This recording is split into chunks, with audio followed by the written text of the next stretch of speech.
Welcome to Torch of Fantasy Basketball. I'm KE. I also go by Kebabs.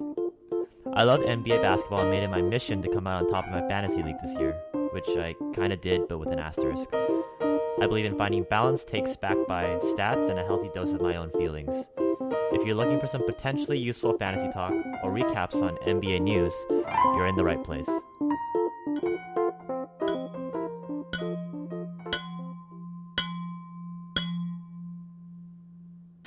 Hello guys, welcome back. Yeah, just getting comfortable. I don't know. Maybe I should change that intro. Uh I feel like last year, that was like 2 years ago, I won my fantasy league, and it's been a while since then. Um so yeah, the intro's a little outdated, so good change it up next time. But look, I got some new things added. Cool. Awesome. Uh yeah, we'll hop right into it. I want to keep this short. I want to keep this brief, and I'm doing this all in one take, so it's gonna be a little scuffed, you know. Just some stuff isn't gonna be perfectly smooth, but I'm hoping that it'll all turn out okay in the end. Sound good? Cool. Um, First things first. Rest in peace, Uncle Phil. No. First things first is Shabooty Shabam Bam. Oh, I did the wrong thing, but you know what? It's okay. Uh, I'll just give myself some. So if you guys can go to these different channels, I have my Twitter right here, Torch of Fantasy. Here is the podcast right here, just Torch. Oh, sorry, this is the YouTube channel, Torch Fantasy, and then this is my Patreon, Torch of Fantasy. If you guys could go support that, I'd really appreciate it. And I'll so the Twitter is not gonna be using that too much, but if you guys want to DM me or you guys want to like message me on there, feel free. I'm all ears here. The YouTube is just basically this video here, so this podcast but in like video form. Um, and the only thing that's different is that there's gonna be tiny little images along with me talking that'll make it a little more entertaining, I guess. So if you guys are into watching me react and just be on camera, that's there for you. And then the Patreon is just, if you guys want to support me, I really appreciate that. But if you pay a little bit more, I can give you like inside deets. I look at my stat sheets and things that I'm using to kind of work with my teams here. And that's mostly it. I really appreciate anything you guys just follow, subscribe, like it. If you guys, everything that I appreciate it a lot. Sound good? All right. I love you guys.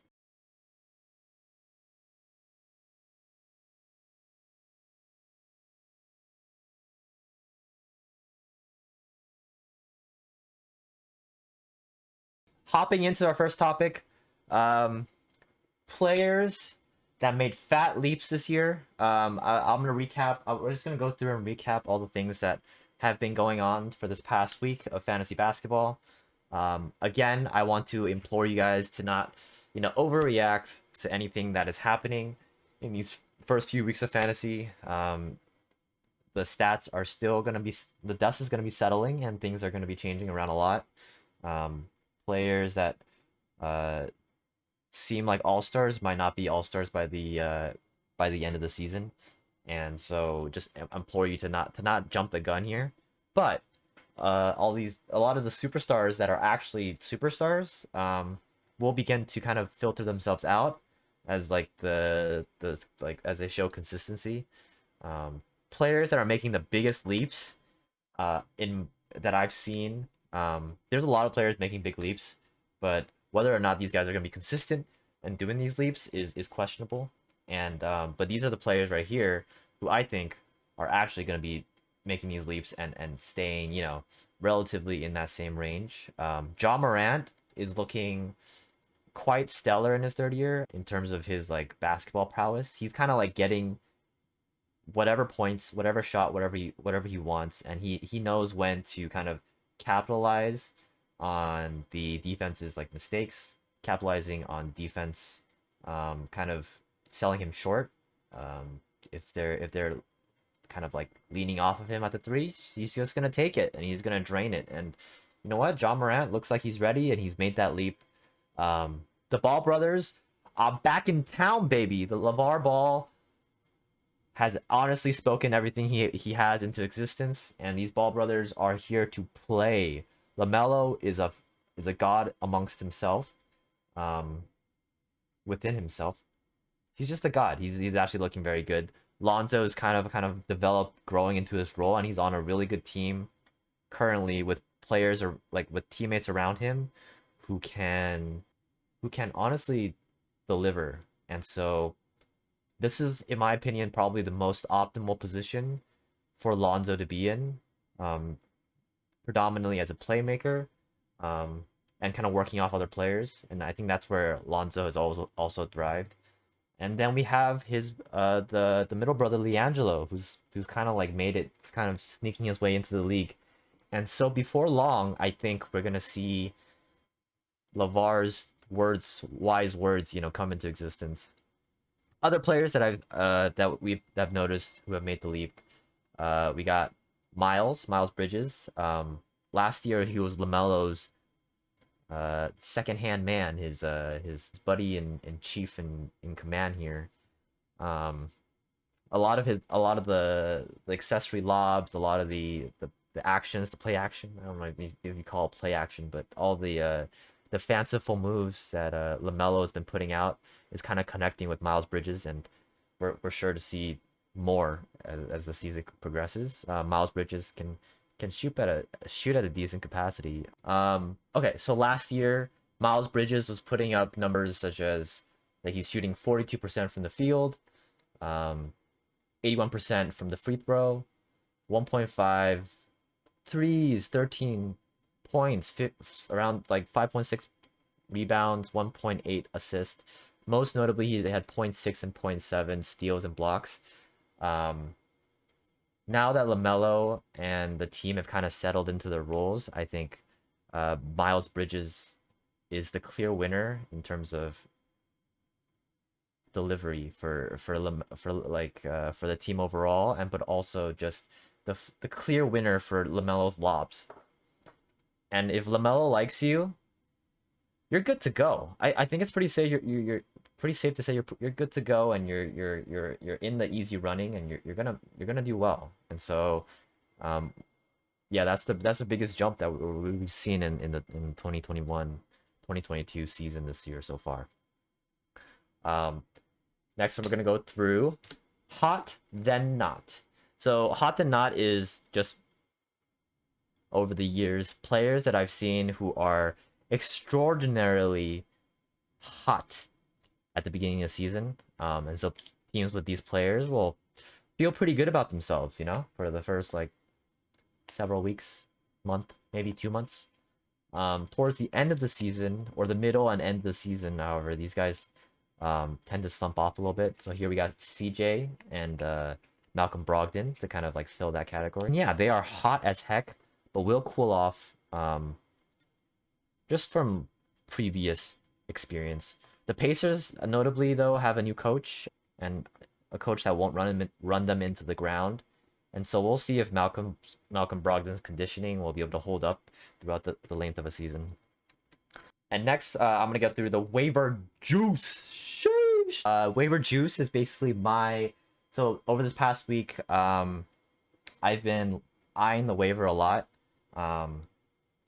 and I know this is contradictory because in the previous episode I say not to jump the gun, and kind of overreact to certain players.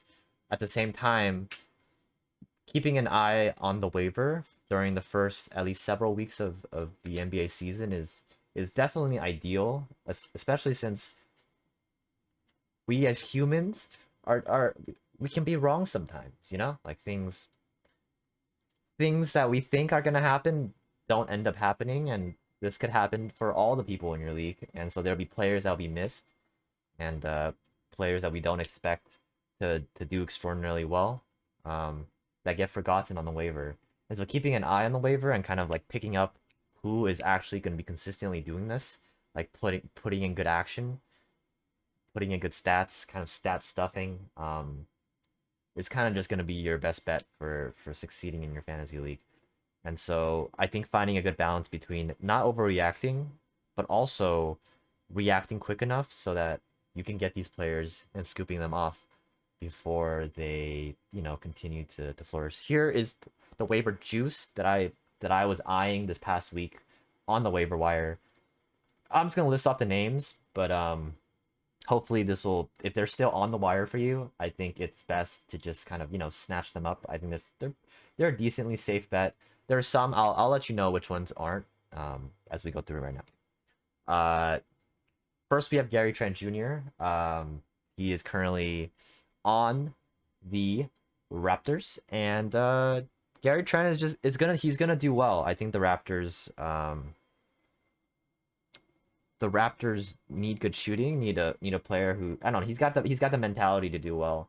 So it's a pretty safe bet to kind of throw your money at Gary Trent Jr. Bledsoe is producing surprisingly, even though he had like probably the worst season in his life, probably worse than his high school career, I imagine, the previous year.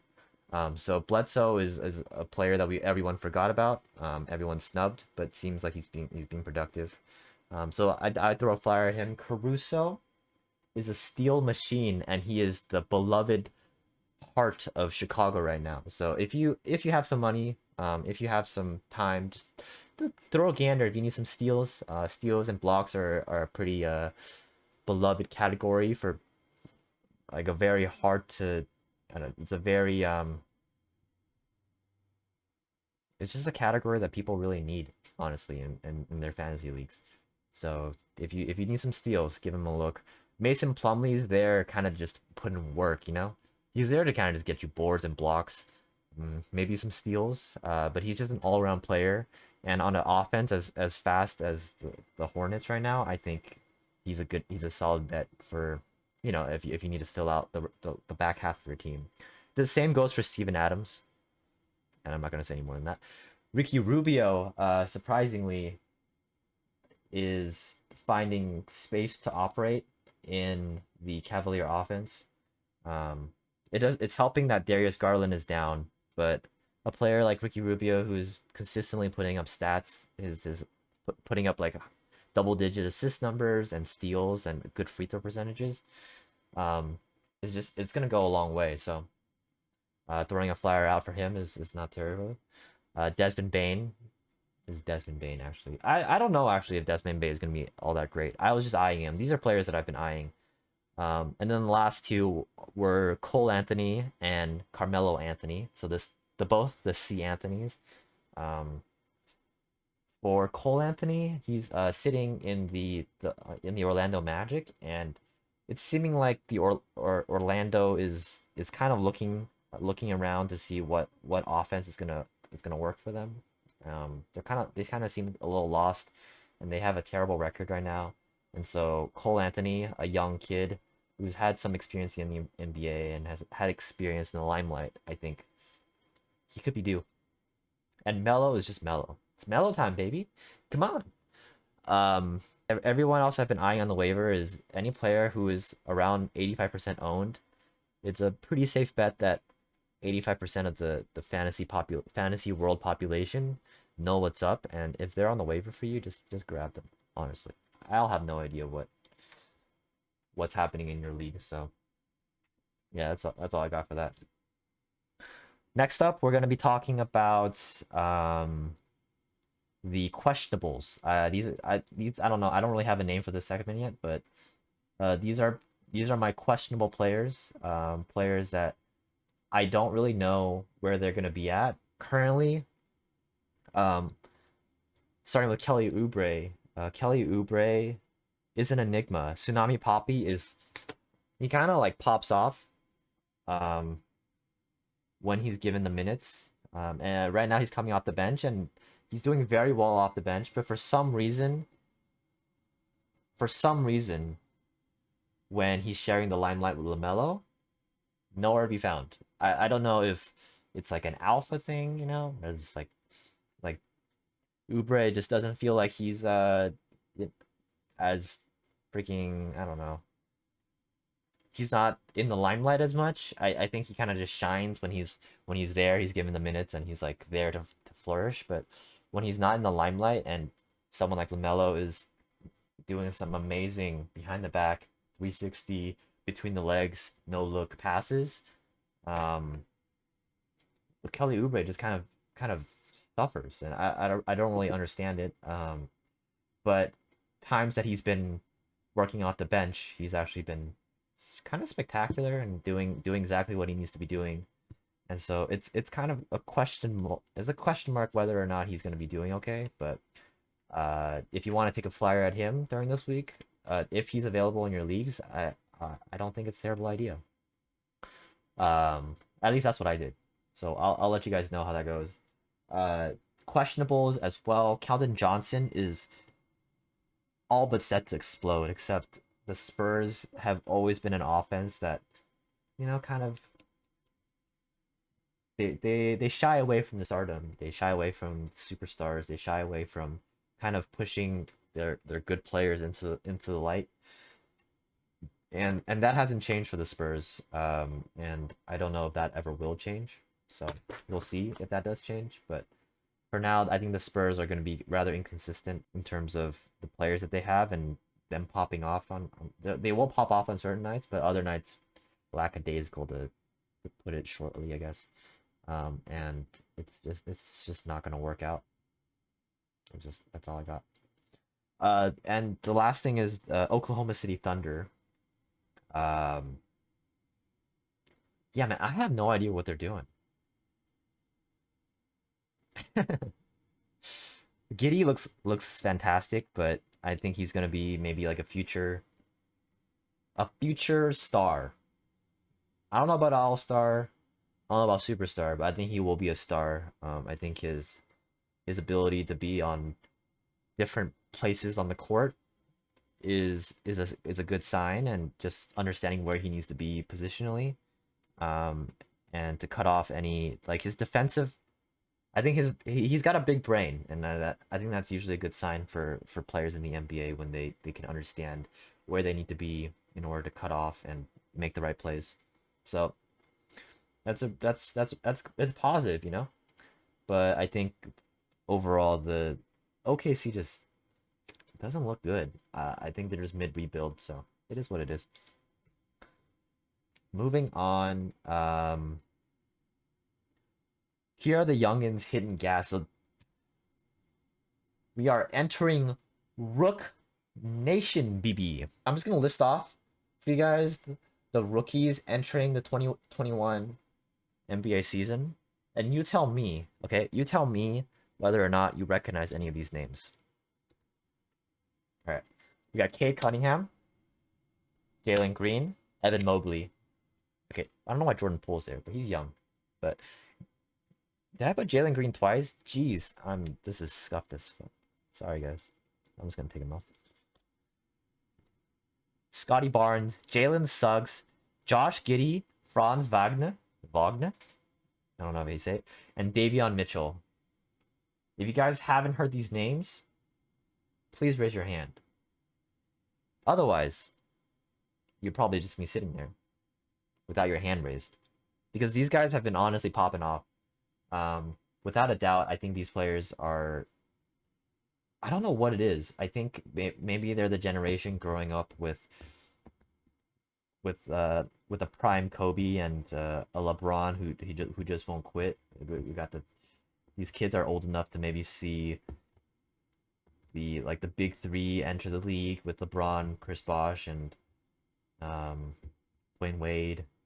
Also see Kobe. Also see Shaq post prime, I guess. But Kevin Garnett, Tim Duncan, just all these great players still playing in the NBA, and maybe they've hit a mode in their young lives where they decided I want to play basketball for the rest of my life, and here they are, 2021, kind of melting into the NBA sphere, and these guys are popping off or set to pop off, and I don't think it's a fluke. I think these guys are just good.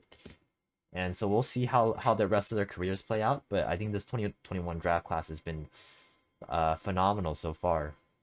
I will say though that Rook Nation BB is uh could be also a product of, you know, rookie hype and just excitement. Um, a lot of these players probably don't understand the gruel and the grind of playing an entire NBA season. So who's to say whether or not they will understand that come time? And let's just see how their bodies hold up as they enter this 82 game season. We'll see. Hard to say. But so far, mm, mm, they've been stuffing these stats. They've been kind of nice so far. Okay, so the last thing I'm going to get into before talking about Cade Cunningham is the anti-flop rules, which have dramatically changed I think will dramatically change our fantasy scope and just our the way we play this fantasy game in 2021. The anti-flop rule, if you guys don't know, is I don't. I'm just gonna paraphrase. I don't really. It's just basically they're not gonna give calls to players flopping or just trying to the draw the foul and kind of play the refs. The refs aren't gonna be having that no mo. They're against that. Nope. Stop flopping. That's not happening. It won't happen. We're not letting it happen. It's not gonna happen. No sir, it's not happening. And that's just I think that's just the way the cookie crumbles. And as a result, I think the biggest impact we're gonna see is that the free throws from a lot of these star players is gonna dramatically decrease. Um, and because they're dramatically decreasing, we have to understand that the the pool, like the denominator for this percentage category for free throws is going to be a lot thinner. It's gonna be a lot smaller, and because of that, the free throw percentages in your leagues will vary very will swing very widely, right? Um, what are the pros and cons? Players that are bad at free throws and are consistently in the paint, a lot of the times will be kind of tanking that category for you a lot more than in other seasons. Just because you won't be able to find stat padding players like James Harden, Russell Westbrook, players that kind of look for the refs to kind of call the fouls. That won't be there this year, and it won't be enough to bolster your free throw percentages. And so, um, and yeah, I think the pros of this, so that's the cons. You won't be able to like kind of pad your free throw percentages. I think the positives, the pros of this is that players who superstars who aren't like terribly good at the free throw line in previous years might start appearing to play better, mostly because they're gonna stop focusing on trying to draw the foul and getting free easy buckets, easy points at the line, and they will be just focused on making their shots and kind of doing what they need to do on the court. And so I do expect some players to have a very significant leap in their free throw percentages as well, because they have less free throws that they need to be taking, which means they will be taking less free throws or missing less free throws overall. And that'll be good. But yeah, I do think we'll see how this plays out, but I think the free throw percentages this year will be very volatile, and it's kind of a crapshoot sometimes, especially if you have a player who shoots like 2 for 11. Just it is what it is. Okay, let's head into our next segment. Uh, the Cade Cunningham segment. I think it's important we talk about this. Cade Cunningham is coming off his college career at Oklahoma State. Let me just rattle off some stats so that you guys think that I'm doing something. He's dropped 20.1 points, 0.8 blocks, 1.6 steals. We got total rebounds of like around 6.2 total rebounds, 85% free throw percent, 30%, 40% from the 3-point line, and field goal percentage around 44%. So without a doubt, Cade Cunningham is by far, I have to say he's a phenomenal player, and I think it's kind of a scoring machine at some point. Without a doubt, I think that he will be a star in years to come. The big problem I have with just right off the bat saying Cade Cunningham ROTY, I don't know. I don't know if he's gonna be rookie of the year. I don't think that the biggest knock that I have isn't against Cade himself, but is just the Pistons overall. I don't think the Pistons have the right players around him to kind of maximize Dwayne Casey's offense. And as a result, I do think that Dwayne Casey, who's by the way the head coach of the Pistons right now, I do think that Dwayne Casey is a really good coach, and I also think that Cade Cunningham is going to explode, absolutely explode under head coach Casey, and so it's just a matter of it's just in due time. But in order for that offense to operate properly, Cade needs players to work off of, and with just Jeremy Grant kind of holding that line down, I don't think the rest of those players on that team, it's just gonna be enough. We got like Sadiq Bey, you got Corey Joseph. What I don't. What else is? I honestly couldn't tell you like who is gonna shine in on the Raptors right now. Oh, sorry, the Pistons. Raptors? What am I talking about? I really don't. I can't. There's like a handful of players on the Pistons right now, and none of them I think are going to be like phenomenal players. And until that happens, until they build that team that they need around him, I don't think it's gonna happen. So we got like Isaiah Stewart. Honestly, Isaiah Stewart's kind of a beast. You got Sadiq Bey. Hold up. Wait a minute. Let me just read off some percentages. He's shooting. All right, let's see. Per 36.